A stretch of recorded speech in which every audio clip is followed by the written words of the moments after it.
Good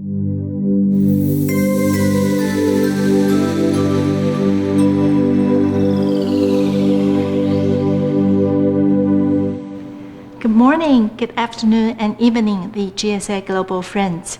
I'm Ilana Mu, working with GSA for the Asia Pacific Strategy Development.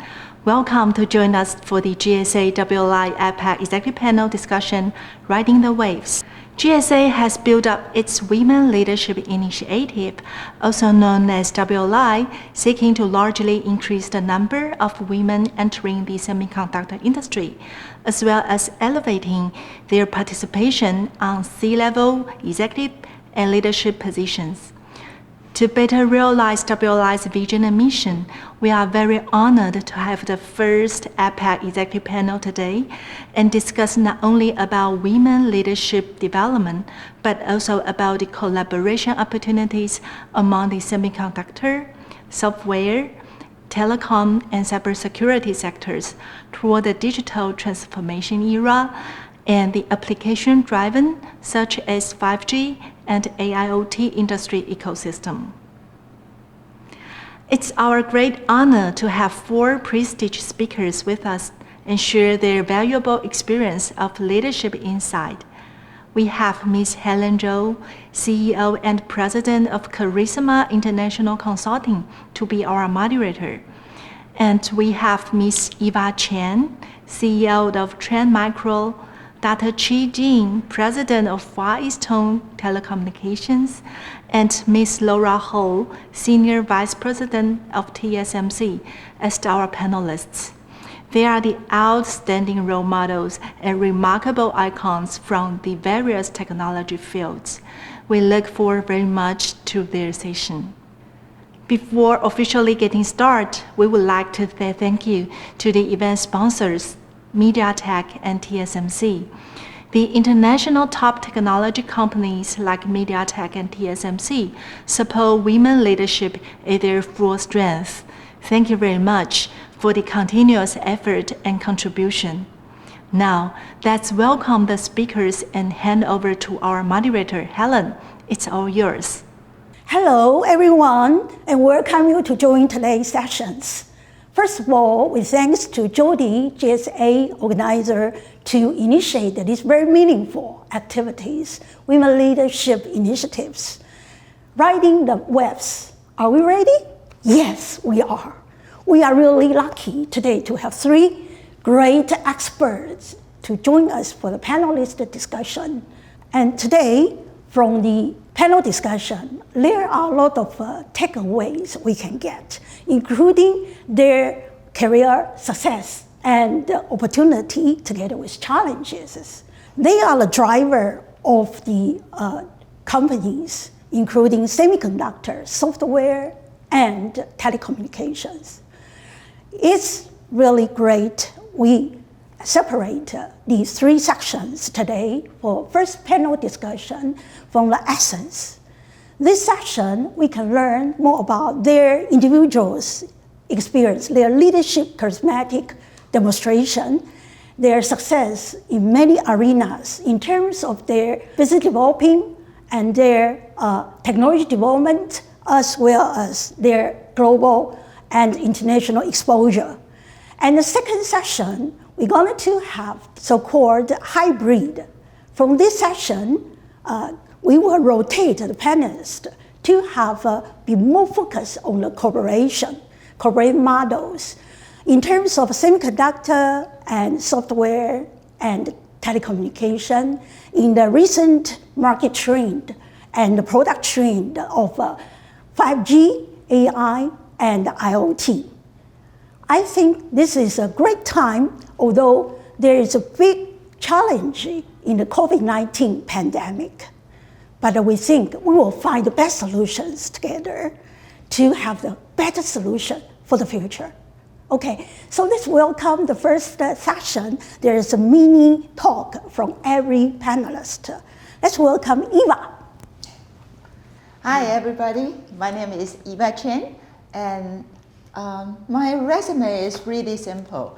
I'm a co-founder of Trend Micro, and I've been working in the same company for 33 years. And Trend Micro is a cybersecurity company, also a very simple company. We've been doing cybersecurity, only security for 33 years, never changed. And I'm really glad that this time we have this all-woman panel and can get connected with different sector of the women leaders, and especially because long time ago, 30 years ago, Trend Micro is a Japanese public company. And when I first go to Japan, and being a woman leader, it's quite difficult. Every time I walk into the room, it's always all men, no woman. And the worst is most of the time they would look at me and like, I want coffee, I want tea. And I will end up with just go out and get the coffee and tea and serve everybody and get onto the board. Back then I was the CTO. I get on the board and starting to draw everything and say, okay, let's discuss about the protocol architecture of this product. And I find that actually become my advantage because all the men are like, and then they feel very apologetic. So whatever I say, they will say, oh, yes, yes, yes, much easier. So I think I'd like to say two things that I feel like in today's world, women's role can be even more important. First, I think with this connected world, with AI and all this 5G, or this world is super connected together, right? So when it's super connected together, actually the leader need to be cross-domain. You cannot be just one domain, you need to be cross-domain, and collaboration and communication is even more important than before. So I feel like women is better in collaboration, connection. So I believe more women leaders will help this super connected world. And the second thing is, well, my business is security, right? And I think somehow in this pandemic, they have a statistic shows that the woman president's country has better protection, right? And I feel like women, somehow they say from ancient time, woman's role is stay at home and protect. Men go out and hunt, and women stay home and protect. And therefore, women are more alert to uncertainty, security, more alert to risk. And therefore, in this type of world where security, no matter it's human being security or cyber security, are more important, I think women's role in watch out for risk and taking a more protective role for their company or their country is a very important role. So I think I'm really glad to have the chance to join the GSM Women's Leadership Forum. Thank you for Eva. As we know that you work one company over 30 years. It's really incredible, not easy. So how do you keep your energy and passion continuously? And what's your creativity idea? Where they come from? I think it's from what you really love, right? In Trend Micro, we always say, be yourself, be the best part of yourself. And actually, I love painting. My leisure time, I like painting. And but I think everyone can find their deep passion. Yes. But you cannot just stay in the surface. If I just say, oh, I love painting, I should become a painting. I probably in the park and just doing the sketch for people, $10 per piece, something like that, right? But if you look deeper in what you really like, I find that I really like put things together. Right. I like put technology together. I like to draw the flow chart. It's because it's putting together. Oh, I like put people together. Like the other day, we have a choir, international choir video that we put together, and I was so excited about that. Then I feel that's where my passion had come about. Wow, awesome, really great. Okay, appreciate. Okay, let's move on to the next panelist, Chee. Chee, would you share with us your experience, your career challenges and opportunities so far? Sure. Let me just briefly introduce myself. And hi, everyone. I'm Chee Ching and president of Telecom, Far EasTone Telecom. And then it is an honor to be invited to this forum. And I'm really like a telecom isn't part of the family already. So this is the first time for me, and then I really feel honored and glad to be here. So I came back to Taiwan 2 years ago, and I've been working for AT&T for 23 years. Yeah, at that time I actually thought about, well, you know, before I retire, if I only worked for one company, even though it's a great company, it's kind of boring. So when I had that thought, but I didn't really explore further until, you know, sometimes it's just kind of like the fate or the chances, and they just came around. So I happened to get a call and asked if I would be interested to come back to Taiwan and join the company here. And I never really thought about it because my parents were always in the States. So, you know, where your parents are, you don't, you know, move far away from them. But then they both recently passed away. So I said, well, and my, you know, younger daughter also was going to the college. So for the first time I felt, you know, I can really make a decision just on myself, right? And then without thinking about too many constraints, although they are really your loving constraints. But then still I said, well, you know, it may be worth a try. So for me, you know, and like an international experience was really from my prior job, and then came back to Taiwan, and Far EasTone is a local company. I actually find it very interesting because now I'm working with all the people that look like me, talk like me, and then, you know, speaking the same language. So it's a very different experience. But I have to say, because in AT&T, it's very diversified. They are focusing on diversity, inclusion. So being a woman, especially an Asian woman, and the fact that I could, you know, get promoted to executive, and that means there was really not the kind of discrimination or glass ceiling that you would think. But then I do have to say, at the later time when I became, you know, at a higher level or executive level, you do feel the difference. You know, so being a woman, being Asian, I think especially being Asian. So that is the first time I actually felt, yeah, I'm kind of different. So there's a fit in kind of thing. But then throughout my career in AT&T, whether I was a woman or an Asian, that never was a problem. And then I wouldn't say it's a problem, but I become really aware I'm an Asian woman. And then because I think deep in our root, the culture is different. So in terms of being a woman leader, you know, when I was in AT&T, I think the funny part is because it's diversified community. When I spoke at kind of for women kind of a conference, the colored people, or I should say the minority women, actually would reach out to me because they feel they can relate to me better, even though there are other, you know, like white female leaders there as well. So, you know, this race is a very funny thing. But then I think being a leader, you have to be yourself, authentic and empathetic. And then when you reach out and people can relate to you, and not necessarily because your color or your gender, but then I think because if you can touch their heart, that is really what matters eventually. And then because I was in Bell Labs, and then that's a technical community, so I learned very early, it's not what, you know, it's not your color, it's not, you know, your gender, it's really the knowledge. So knowledge is power. And so I would encourage all the women, you know, just, you know, be yourself and be the best you can.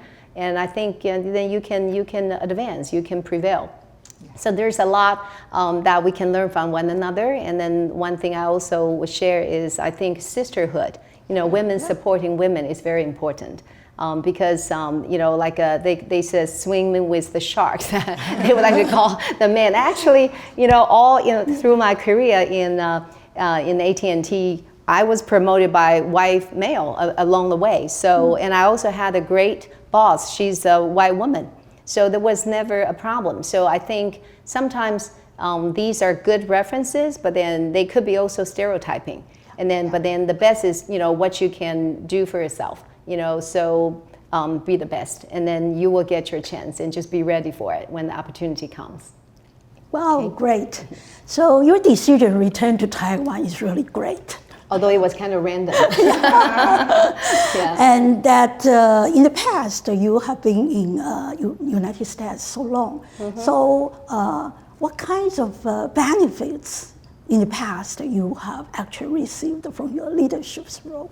I think because AT&T is a big company, they do stress on diversity, and their diversity issue is bigger than what I would see here in Taiwan. But then also AT&T very stressed on communication. Yeah. So I see the value of communication and the transparency, and when you talk to your employees. So the first one thing I noticed when I joined Far EasTone, my current company, is when they have a town hall, the town hall actually does not include all employees, only managerial employees can be there. Managerial, I mean the managers. Yep. Managers. So I said, well, what do you call this town hall? That's not town hall. If it's town hall, you really reach out to every single employee in your company. So when I became the president, I changed that. And that was very well received by our employees. And I also visit our stores, our retail stores, and then they never met their president in, however many years they worked there. So, you're reaching out to them, there's communicating directly to them is very powerful.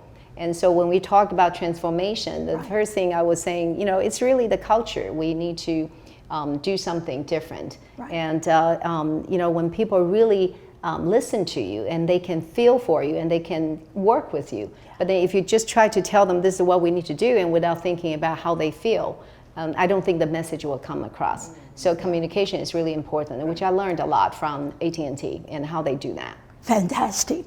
So your staff, they can be more freedom and have their own creativities. Yes. And I also, the first thing I told my executive team when I was announced to become their next president, I told them everyone at my table has a voice. But then may not have a vote because I said I'm not a group decision maker. It's just not my style, because I feel sometimes group decision making is compromised. It may not be the best. So I said, but everybody has a voice, and then so let's discuss. Eventually, I'm the ultimate person to be responsible for the outcome, for the decision. So I'll make the decision, but I'll listen to everyone's input, and we can discuss. And then eventually, we all have to support what comes out of it. Excellent. But how did you settle down the confrontation? If in the organization, first of all, they might not accept the changes, first of all. Well, there's always some resistance, but then I think it's just how you approach them. So that's why I said the empathy is really important.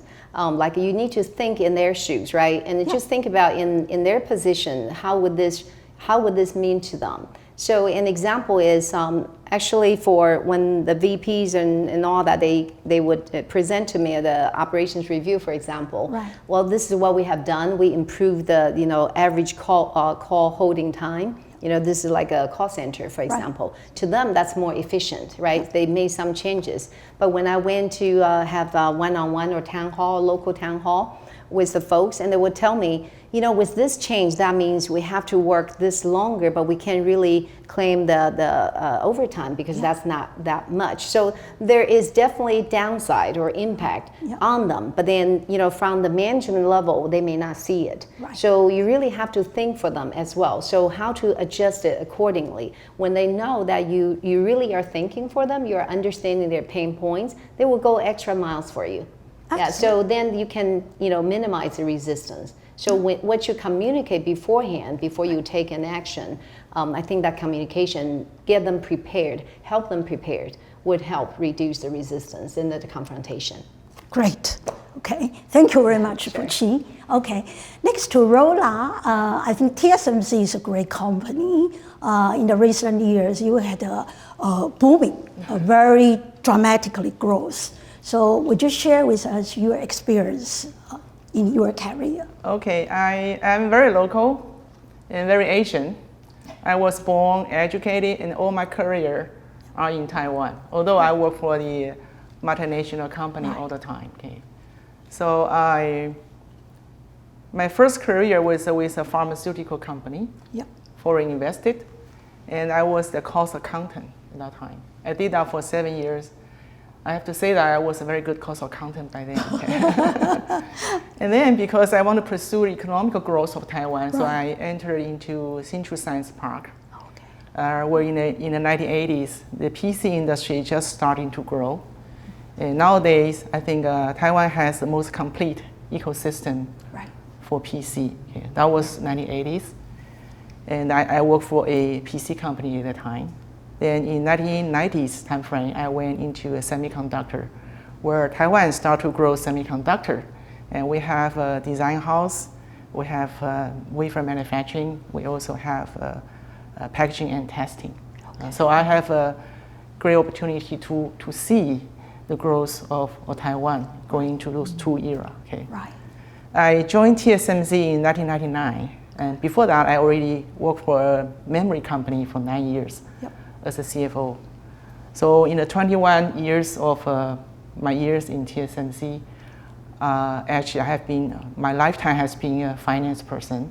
Okay. I've done 16 years as a CFO, and just about to thinking to retire, and my boss called me, say, I want you to stay and change gear to be the salesperson. Wow, I was like, wow, okay. Big jump. Yeah, but I think my personality, I want to try a little bit, and I believe everybody has their own limitations. Right. But if you don't try, you don't know can you actually raise your limitation a little bit. So I accept his challenges, and then I start to think, I don't have any technical background. My whole life has been in finance area. How can I make my value proposition so I can contribute in this job? And because my boss said, the reason I assign you to do this because I think you have empathy. She was mentioning about empathy, and you know customer, you will be empathetic to your customer, so you will think from customer perspective. Right. This is something that we need as a company. So I tried to find my value proposition, and I found out 3 things. Okay? Since I don't know technology like my peers, I can do the infrastructure for the service for the company. So we can use that good infrastructure, so people working in the front line like salespeople, they can serve customer better. Number 2 is I can bring the customer-centric culture to the next level. Yep. And sometimes we feel this is good for customer, but it's from your point of view, not from your customer's point of view. Maybe some customers have different requirements. So you have to listen first. You're trying to find the best solution for them. It's good for them, not from your perspective. Okay. And number 3 is the service culture. Okay. I have been advocating across organizations that we need to build a service culture. And we are basically a very manufacturing oriented and very strong engineering culture. So service actually, although we are a manufacturing service company, but I think service is not that nature for us. Okay. So that's what I do. And I think I have made some changes. Okay. Few words for women. For a long time, I don't feel I'm a woman. I feel I'm neutral. Okay. I don't want people to feel I'm a woman, so I have to receive different treatment. I don't want to fight with men either. So I just be myself, be professional in your work, and do the best you can, and utilize your strengths. But also in the same time, don't be too perfect, because don't try to let perfect to be the enemy of good. Yes. We're always good enough, but if you're trying to pursue perfect, like many Asian women does, and it will be very painful. You push yourself in a corner, and you're not happy. So don't be perfect. Try and do the best you can, just like she just said. But also admit you can do a little bit every day, and you have to enjoy that and try to make your work-life balance so you can continue to go on. So that was me. Wow, that's great. So as far as you transfer from CFO to sales lead for Europe and Asia in last year, right? So what especially for you to learn or any lessons you would like to try after your career transition? And people say, how lucky you are, Laura. There's a COVID-19, you don't have to travel. Actually, I traveled a lot last year, and but this year I essentially done nothing, travel. So it looks like I'm very lucky.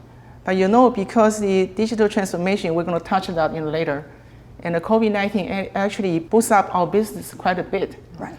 So customers were very anxious because they cannot get enough capacity. So my life in this year has been always trying to find a capacity for customers, trying to understand what's most urgent for them and be empathetic to their anxiety.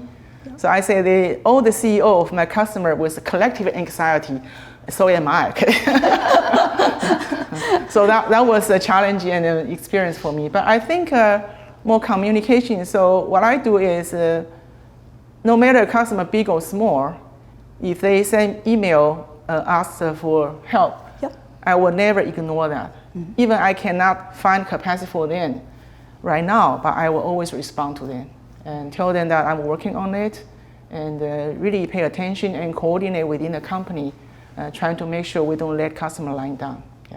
Yeah, that's so great. Yeah. So maybe for Lora, so what's the long-term company vision and mission so far you have conducted or you involved in reforming or performing or established a new idea? Good. Okay. I'd be very happy to talk about TSMC mission and the values. TSMC's mission is to be the trusted technology and capacity provider for IC semiconductor for years to come. We also have 4 values, namely IC.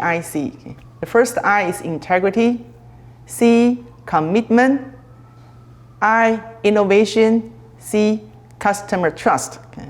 We also have 10 business principles. So I think that we have a very unique business model which proven to be quite successful up to now. And the most important pillar is we never compete with our customers. You see, we are foundry for everybody. So we have hundreds of customers, and many of them are compete in the same market. But they all trust TSMC, given their process design to us, and we will keep their proprietary information very carefully. So that's how we earn trust. That's how the business model can grow up to today. Okay? In the semiconductor industry, I think a company's vision is we want to unleash the innovation for all the semiconductor innovators. Whoever have innovations, who have good design or product, they don't have to put heavy investment on capacity. They can rely on TSMC to provide an ecosystem to help them to build their devices, and we have capacity, can help them to manufacture their product and make the product into the market. So that is TSMC's vision and value. So Chee, in your status, what's the vision and mission you Sure. express? Like I said, I'm from telecom, and which is now like a manufacturing. And then we would like to say we are the trusted and preferred choice of a service provider that will connect you and your world safely, securely, and thoughtfully. And also, we like to enrich your daily lives. Because we're the connecting business. And then this is from the traditional telecom, and then that we sell your calling plan and your devices, your hand devices, to now we are talking about the IoT, the big data, and then artificial intelligence and all that. So it's a service company we're transforming ourselves into. But then I would really agree with Lora, you know, like you need to have the empathy and you need to have the trust from your customers. Right. And then when we talk about customer-centric, it's easily said than done. I remember I was in a review and I just had the brand VP and talked about, you know, we need to emphasize our brand being warm and being trustworthy and being customer centric. I say, yes, it's all right. And then the next day I have my product VP and Kim talked about the new pricing plan. I said, why would you design this way? And she said, well, that will add, more ARPU. I said, okay, that's what you think. What about the customer? I said, are you adding more value for them? I said, well, didn't we just talk about customer centric, right? So even when we talked about that, it's not just how we serve you in the store or on the call center, but then it's really from pricing, from the product design. You need to think, in their shoes. What would they like? How would this add value to them? And that's why we said for every thought you have, we want to go further for you. And then so that's why I say the thoughtful, connecting you and your world thoughtfully. Awesome. Right. Okay. Yeah, I think Lora enabled the innovation and Jing will enable the connection. For security, give it to me. Our vision is very simple. We want to secure the connected world. I think in this connected world, there's so much information being exchanged. And I feel internet and cloud computing is almost like, if you say computer invention is like a pen and paper, then cloud and all this connection internet is like the printing technology. So it enables huge amount of knowledge sharing and make people more even, more I would say democracy, right? It's the ideal knowledge democracy. So the Trend Micro's vision has always been, we put our passion into securing a world that can exchange digital information safely. So I think something about Trend Micro is a little bit different. One time I was in a panel and people asked the panelists, how do you recruit the innovative people? And one of the panelists that we pay them really well, and like how do we give them the best working environment? And when it comes to me, I say, I cannot do that. Why? Because my competitor is the bad guy, the hackers. Yes. They can pay millions of dollars and recruit these engineers with the same skill I need. I cannot compete with them, right? And they don't even need to pay tax. I need to. But so how do I attract these people? Is by make them believe what they do is something good for the world, right? Otherwise, their skill set, they can earn more money. Their innovation can go to become a hacker, a bad guy, right? So our vision, we always, in Trend Micro, we tell people is we are the one that guarding this beautiful technology or knowledge sharing platform. And therefore, in our company, we do a lot of social work. Like we send people, our employee go to Philippines to build a house, or in pandemic, we have a whole lot of activity go out to help the healthcare worker and all these things. And it's not because we want to be just good company. My CFO would actually question me. We spend all this money for what? And I say, because that is how we keep the good people. Right. Because it's not just engineers.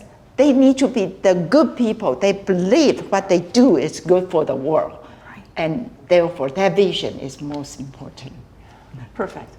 That's incredible. Can't agree with you more. But I tie it back to my company vision, because if you want to execute your strategy, most important thing is a group of people sharing the same vision and willing to go for that. Otherwise, in today's world, especially work from home, how can you ask them, okay, 9 o'clock start innovation, 5 o'clock, okay, you can stop the innovation? No one control your people. So I do believe, again, back to the woman's power. That's what we learn as a you mom, touch their as a heart. wife. Yeah, and they truly you need believe to in you. touch their heart, Right. and they share this.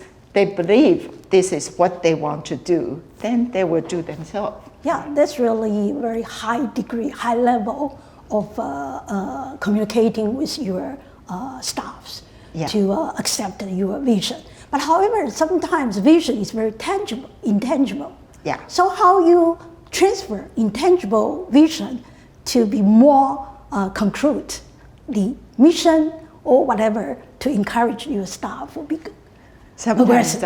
I don't know. I use a lot of like moving. Hey, can I stand up and do something? Yeah, sure. Okay. So for instance, okay, one of the culture or the core value Trend Micro have is change. Right. Change. But how do I explain change? Because people say, oh, you change your things, Every your time. mind every day. So I use a way. I'm a basketball fan. I like play basketball. I say, it's like when you receive the basketball, you can only move one leg, right? Yep. You pivot. Yeah. So this basketball, that one leg Leg. is your core value. Yeah. But you need to change direction and test, right? So I think I find that it was very easy to explain this change. Before it was so hard for me to explain what is change. Yep. But after this basketball, they always joke with me like, okay, you play basketball, no change. I think for something intangible and something like a vision, mission, Right. you need to constantly communicate with your employee. Yeah. Become part of their behavior. Yeah. I recall our founder set up company in 1987, and he personally write down every words of the mission, vision statement, and the 10 business principle. And every few years, we have to go through again Reflect. And until it becomes a DNA Yeah. of the employee, so they will behave, follow company's value system. Yes. So that's how it works. Yeah. Right, really. They say company culture means what employee do when nobody watch them. Right. Right. It become part of their self-disciplined, self-motivate. right.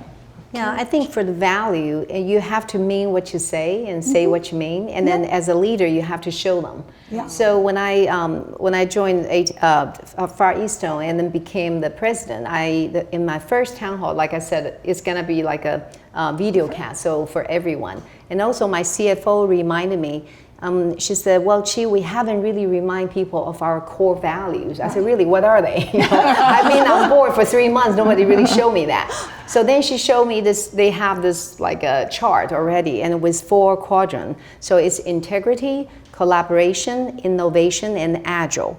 So I said, agile. I said, that's kind of funny, right? Agile, I would think of it as a methodology. Yeah. But then, you know, I said, what about caring? You know, because we talked about being warm, being a brand that's warm, and we want to think further for our customers. And I said, what about for our employees? So at my first town hall, I actually showed the chart. So I asked, you know, the audience, because we have some audience and some audience online. At that time, that was before the pandemic. So we do have like 200 some people in the audience. So I asked them, what about adding or replacing this agile with caring? I actually got applause, you know, from the audience. So the people agree with me. But then later I learned that there was a history, because they were promoting this agile, like being telecom, you know, like you're slow. That's what they think. So we need to change that. So agile need to be in our DNA. So they changed that to be one of the core values. But then people need to be reminded. And I said, well, first of all, like I said, you have to touch people's heart. They really need to agree with you. So when we talked about being customer-centric, we think more for them. But then if we don't think more for our employees, how would they buy into it? And then if you can make your employees happy and they really enjoy working here, they won't serve your customers right. So that is really important. So we added caring as I end up not replacing agile, just respect the history. Agile and caring. Right. So Being very agile. that's a circle. circle, right? So I put caring right in the middle. Right. But then when I do that, and then I do little things like when we have employees, like if they are 10 years anniversary, they get just a what do you call that? Right, it's really a paper thing. Well, thank you for your service, 10 years, so and so, and then you sign. It's the president. So I actually sign it myself, and then I will write a paragraph to them. Wow. And then so people would say, well, how much time that is going to take you? I said, if these employees spend 10 years at least with the company, then they are worth me spending 5 minutes to write them a paragraph. Okay. And that was very little thing, but then I got lots of feedback from the employees that actually received it. Yep. And they would say, well, they thought just another one they would put in the drawer until they saw this, right? And I actually asked for, when they gave me the information, I said, I need to know this department, who for this person, which department he's from. So I'm not just like writing something blindly. I want to be able to, specific link to him. Right. So I said, I'm talking to him. Yeah. So to me, it's not just writing something the same. And every single one of them, I try to make it different. Yeah. And then if they are in the channel or they are in sales, that's different message. So they actually feel like I touched their heart, and I told them, we have we still are fighting, and then with 5G, here, and we can make it great again. Messages like that. So people really are responding to it, and then so when you say caring, that's how I show caring.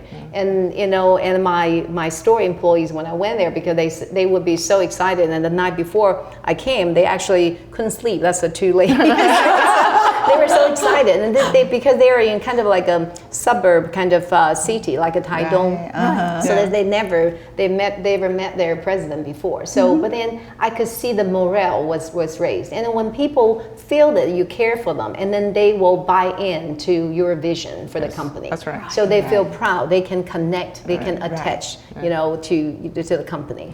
Yeah, so I think that's important. I totally agree.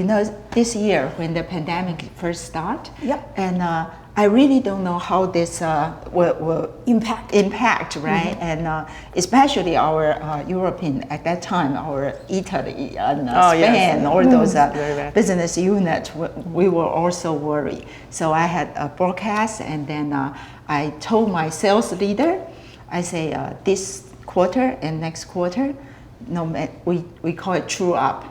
If you don't meet your quota, you still get your full commission, right? Because most of the salespeople live on commission, right?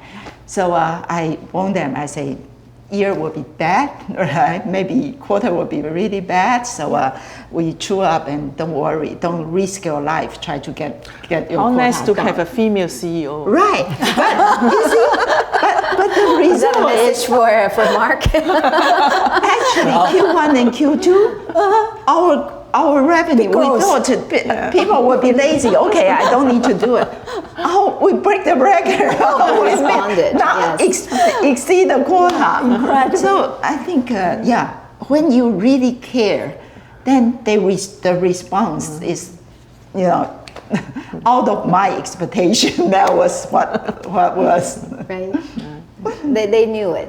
They knew it. Yeah. Right. Yeah. So if you're talking about the international exposure, because all of your companies are very, very internationally express your influence and your territories. So tell us about that when you engage with your customers or your partner vendors in different countries, your vision and mission, how you practice them to influence them. Okay, maybe I start with, there's a joke that I usually say, okay? United Nations send a letter to the kids all over the world, ask them, what is your own opinion about food shortage problem in other countries? End up with no kids in the world can answer the question. Why? Because sadly, the African kids say, food? I don't know that word. I don't understand that word. European kids say, shortage? What does that mean? No, there's always a country subsidized. There's no shortage, right? Latin America kids say, problem? No problem. I don't understand the word problem, okay? The American kids say, the other country? What does that mean? The other countries? And Asia kids also cannot answer. Asia kids say, your own opinion? My own opinion? It's my mom's opinion, my teacher's opinion. I cannot answer. Good one, good one. Okay, so what I'm trying to say every time I talk about this is every culture has your blind side. Yeah. Right? Everyone need to understand your culture yourself has a blind side that you don't understand. Right. So everyone need to respect, understand, and try to appreciate each other.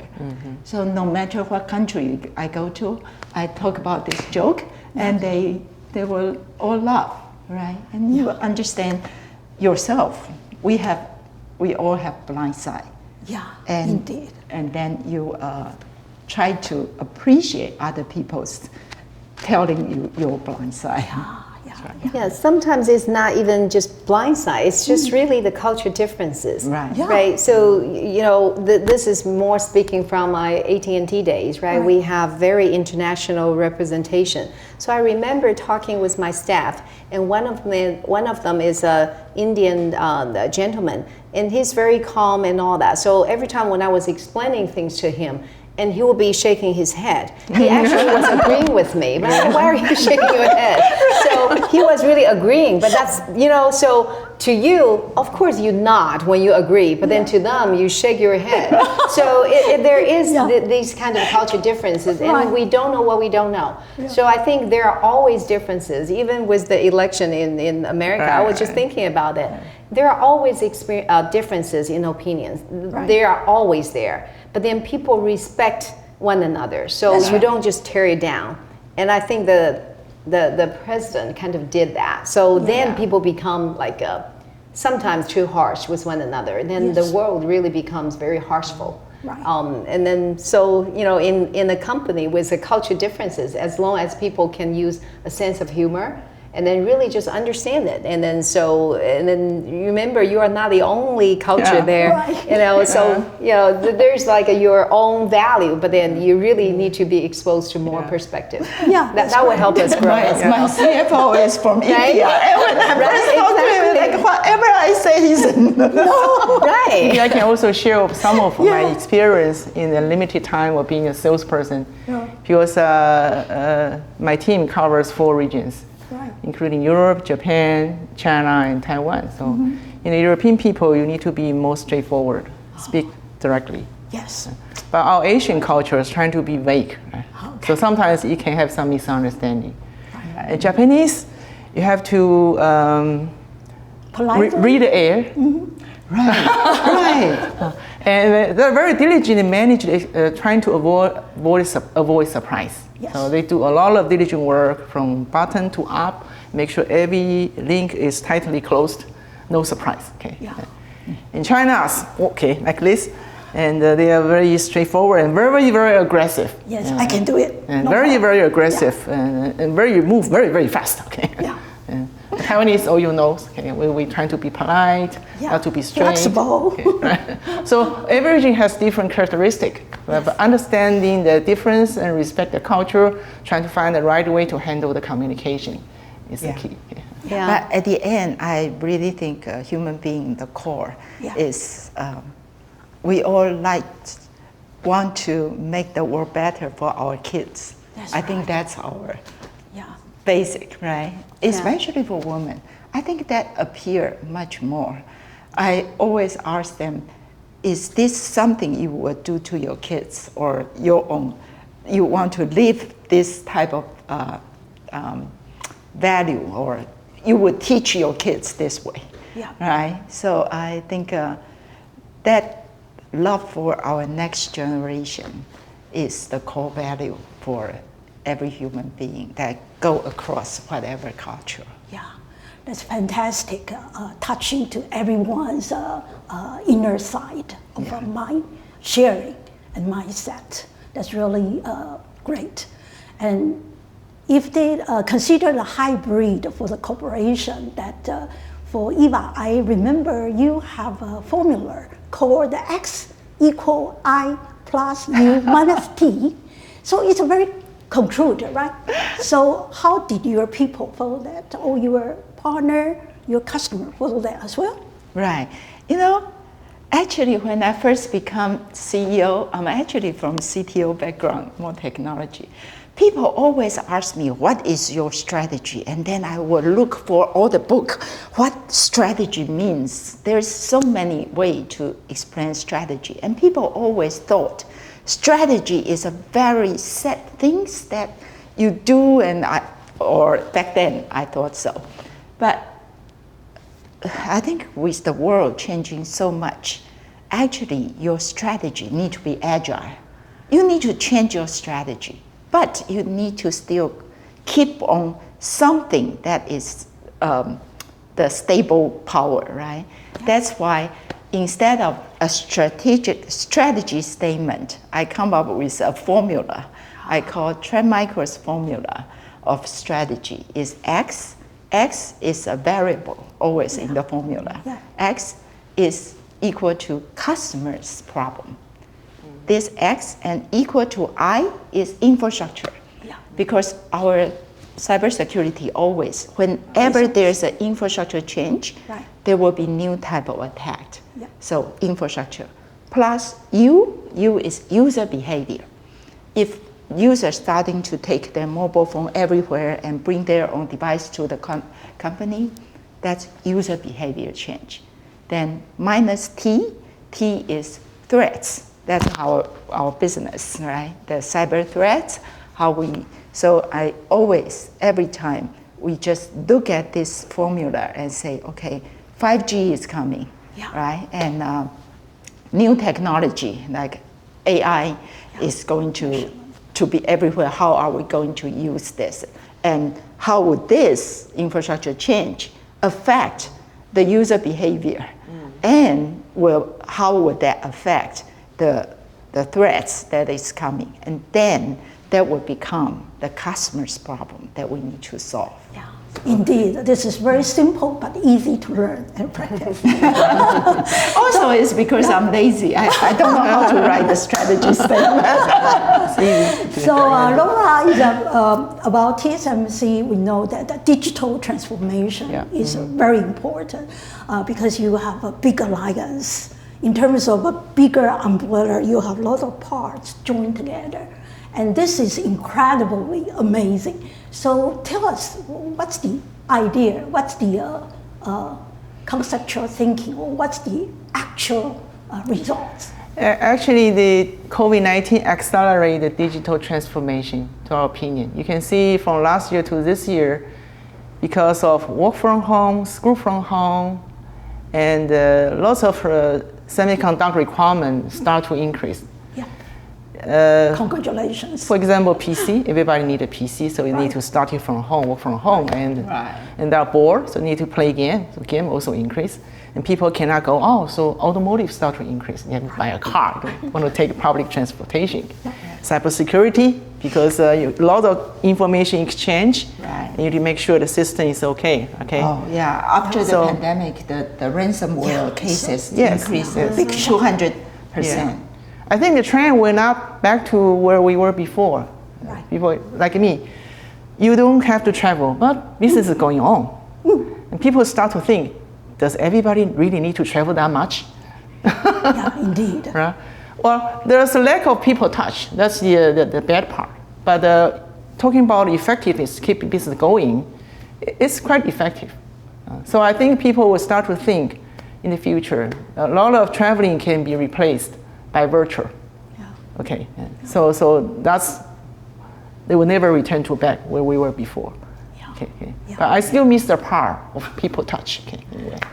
It's face to face. That's the new normal. So we still cannot buy the airline stocks. It just won't go back to the old times. I think with all this, one thing is digitalization, we talked about digital transformation. Yeah. A lot of this had to do with if your business model is changing. Yeah. When I was explaining to my team or to my company on the town hall, because sometimes they say this is the emperor's outfit, right? It's not there, it's there, and people dare not ask what is digital transformation. When that becomes the buzzword, everybody is supposed to know. People don't ask what exactly do you mean by that, and what exactly do I need to do by that. So I told them it's really about change what you do and change how you do it. But then that is at an individual level, but at a corporate level, eventually it should lead to, are you changing your business model? And why are you doing this? Eventually we want to go through this digital transformation and see the new opportunities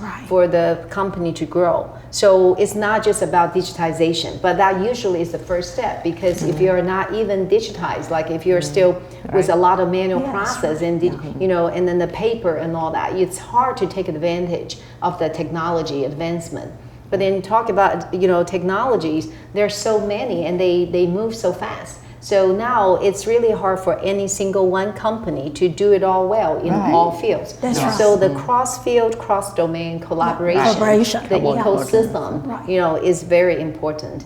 And then so when I was invited to SEMI to speak at Semiconductors annual conference, so I was saying I came to really connect the dots, right? So what do you think? And people say, yeah, telecom, what do you do here, right? So what do I do there? And I said, well, before, this semiconductor, because of semiconductor, it drives all that smart devices, right? Especially the handset, the smartphones. And that then drove years of prosperity, right? That's right. And then the mobile. So we used to say digital first and then mobile first. That is particularly prevalent with Asia because the land is much smaller and density is high. So mobile is really, really well. But then now we talk about transform from the business, telecom business perspective, because you're all on unlimited data plan. So even with pandemic, you use all that happily. I can't really make more money. So, but then, what do we do with that declining, mobile service revenue? So I explained to my team, so we need to do this transformation. We use this digital technology to do more services, to provide more services. So we then, we have the video, we have the gaming, that's the digital service side, and we have the e-commerce. And then on the enterprise side, then you said, how do we do, with these AI, and then IoT, because IoT is connecting everyone, right? Yeah. So the people, the things, right? So that is still our core, business. But then beyond it, we can do more. So we offer this IoT, we have platform, and then work with cross, verticals. But we don't know all those domain knowledge. So this is important to collaborate across. We actually are working together right now. So it's like, to 5G. Yeah, so to give that talk myself, I'm really connecting dots myself. And I said before that, I really don't know what semiconductor is doing. But then after we provide all the chips. And then I had to do some YouTube, tutorial just to learn the process. I said, oh my goodness, okay. I said, this is really hard. So I have a lot of respect, for semiconductor. But then now I can connect what the semiconductor is doing and then is helping with this telecom business and vice versa. Right, so that it's really interesting. The technologies can bring people together. Right, talking about this cross collaboration, and in this world, understanding other industries' domain is so important. Yes. Before, I always thought cybersecurity, viruses, computer viruses, they distribute every sector, every industry the same, right? So we always feel like our solution is one size fits all. But one time when this called WannaCry viruses, it hits, and our customer, we told them that please shut down that computer so that you can stop. And our manufacturer or the company, they told me, are you crazy? I cannot shut down my production line. Because of that, we're starting to go understand this like semiconductor production line and how it works, and then we end up with set up a separate company. Trend Micro set up another company, TX1, with Mozart, which is another Taiwan networking company specialized in operation technology. And we make that security specially just for manufacture smart factory. So I think really, no matter what you do now, you need to understand each other is so connected. Right. Exactly. Right. So you empathy and understand customers' problem. Right. That's essential. Yeah, the pinpoint. So we are so proud of you all established your very strong vision and keep the good impact to the world. So well, that's really a great thing that about personal characteristics. Eva, how do you think your personality, especially the characteristics, how people see you, or how do you see yourself? Hey, good question. I actually don't know how people see me. We should get our assistant to answer questions for us. You get better answer there. Maybe it's totally different than what I thought myself is. But I like to share two stories of my personal journey about what I fit into this role of CEO. The first thing I like to share is telephone line. When I was starting at Trend Micro, Right. I often talk with engineer Right. overseas in Czechoslovakia. And finally, he come to visit Taiwan, and I work with him face to face for a week or so. And then he looked at me when he is going away. He looked at me and say, "Eva, you actually is a nice person." I said, "What? Why do you think I am not?" Right? And he said, "Because before we always only on the phone, and on the phone you sound so impassioned, and it's almost like you always want to hang up my phone." I was like, "Really?" So I start to ask around my friends and my schoolmates, my cousins, and they all say, "Yeah, you didn't know that? All the girls know that you don't like to talk on the phone." I said, "Really? I never know about that." And then I didn't know why I was like that until one day, suddenly that one thing come to me. It was a thunderstorm outside, and my mom, when I was 5 years old, I was in the bed with my mom. My mom was talking on the phone. The thunder hit the big tree in the backyard. The tree fall, and then it cuts fires on the line. I don't know if it's that telephone line, but the fire was going around the wall. My mom threw away the telephone and hold me down to the bed. And that thing in my mind is always, that is telephone line is going to kill my mom. Okay, as a telecom person, I have to correct you. That's a power line, not a telephone. Please correct in your memory. See? Later on, I understand telephone line will not catch fire, right? But ever since I realized that was why I afraid of phone, I overcome the fear of phone line, right? So what I want to tell people about inspiration, find out, understand yourself, and find your own problem. Sometimes it's like that. And then the second story I like to share is about butterfly. Okay. I never know why, but since when I was very little, I'm afraid of butterfly. Actually, if you look at butterfly, the face, it's it looks like a person's face without the nose and mouth. And only mouth. Mouth. Horrible, terrible. Thanks for sharing. So I didn't know either. I never find out why I'm afraid. But when I first become CEO, I feel like I'm afraid. I know I'm afraid. It's a big shoes to fill, and it's a big company to lead. I was afraid. So I decided I want to conquer something. So I decided I want to conquer my fear about butterfly. For no reason. I even buy that butterfly nail on the picture frame. I put it all over my bedroom, and I wear all the butterfly things, everything. And can you sleep? And until I conquer it. I can look at the butterfly, I'm not afraid again. And Strong until woman. now, I always wear earring with Butterfly. butterfly. Whenever I need to make decision, I'm afraid. I just Are you afraid touch today? No? You a touch little the bit. That's Okay. why I'm wearing Interesting. my butterfly, right? I'm sitting with so talented people. How am I going to talk? fantastic.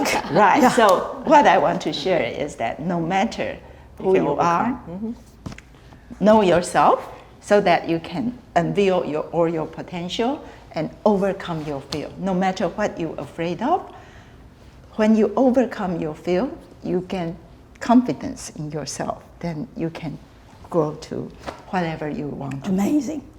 Yeah. How about Laura? How My do you think of characteristic? yourself? Yeah. I think I am an open-minded person. Right. I always think things positively. Any setback or stress definitely have a positive meaning. Yes. You just have to find it. Okay.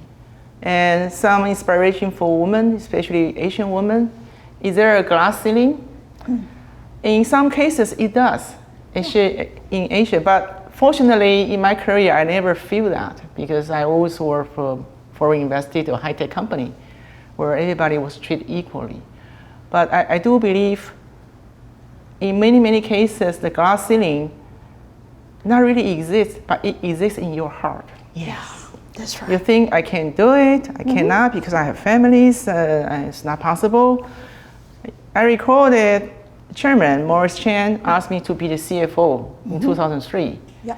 It was called all of a sudden. I remember I told him there are 5 reasons I shouldn't be. Number 1, I don't have Western educations. Number 2, I'm not familiar with the capital market. Number 3, I hate politics. So and so and so. And he was taking his pipe and the smoke just drove into the air. He said, I'm not asking you to be other people. You just be yourself. Wow. Right. So that was very inspiring for me.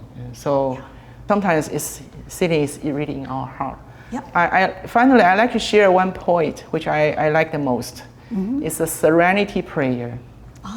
It says, God, give me the serenity to accept the things I cannot change, the courage to change the things I can, and the wisdom to tell the difference.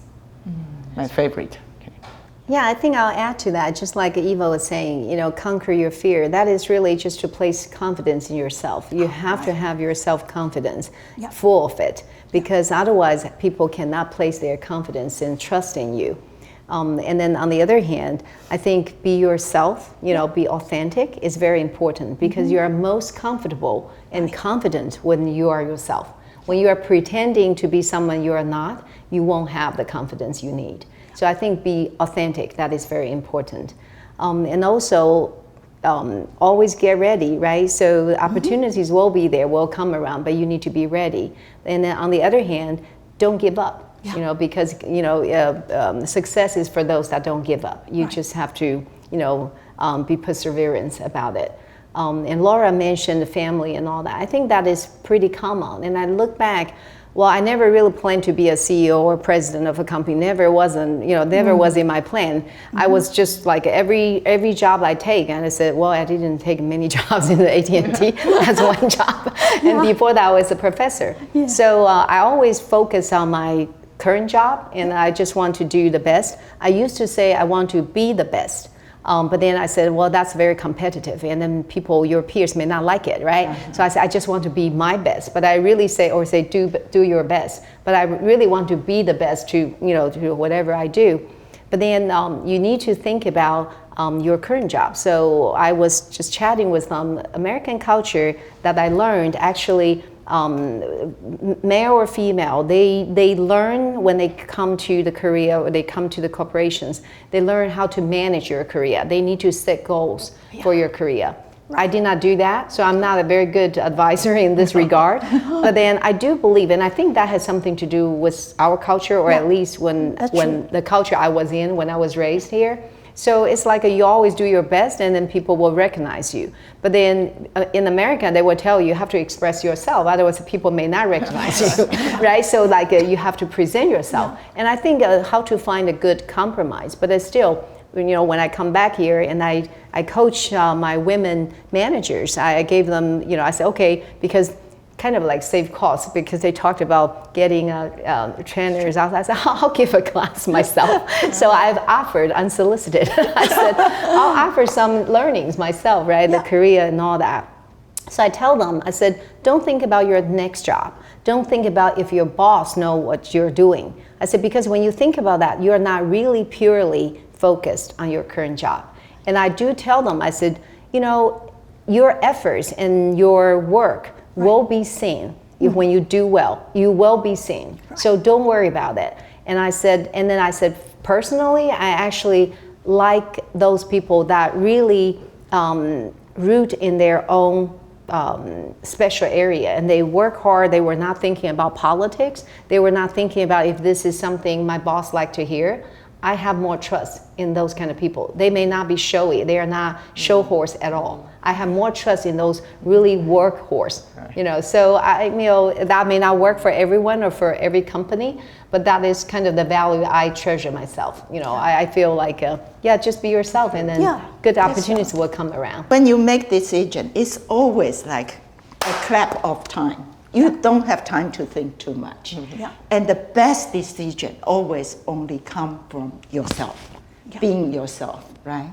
So success is being yourself and make the right decision at the critical time.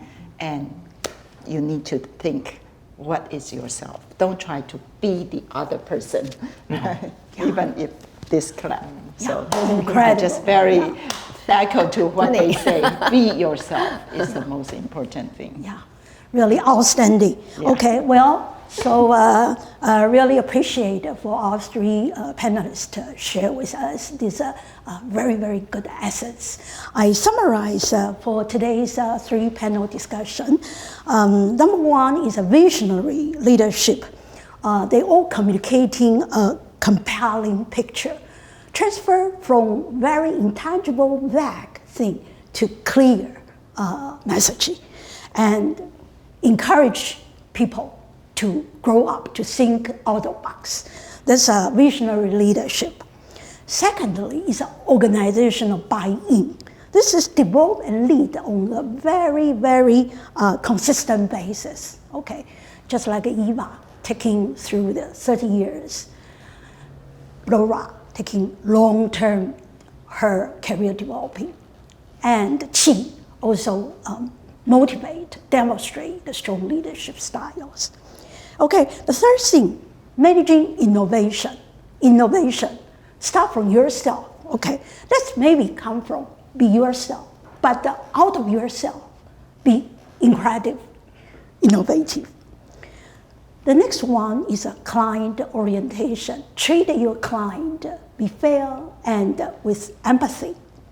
Lora's empathy, okay, already earned a lot of applause from customer side, okay, and driving the results. Lastly, managing risk. Maybe today we don't have enough time to talk about risk. After the COVID-19 pandemic, there are lots of risks. From supply chain, from the human capital, from the other way, digital transformation or cybersecurity. Lots of elements coming up.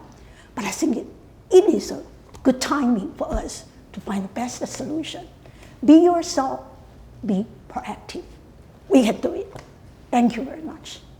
Thank you for panelists. Thank you. Thank you. Thank you. It's a wonderful time. Enjoyed it. Thank you very much for your participation. If you are interested in more information regarding GSA and WLI, please find us via the GSA website and the social marketing channel. We are very happy to have your engagements. Thanks again to our wonderful speakers and sponsors for this meaningful event. Please take good care. We all look forward to seeing you in person next time. Thank you.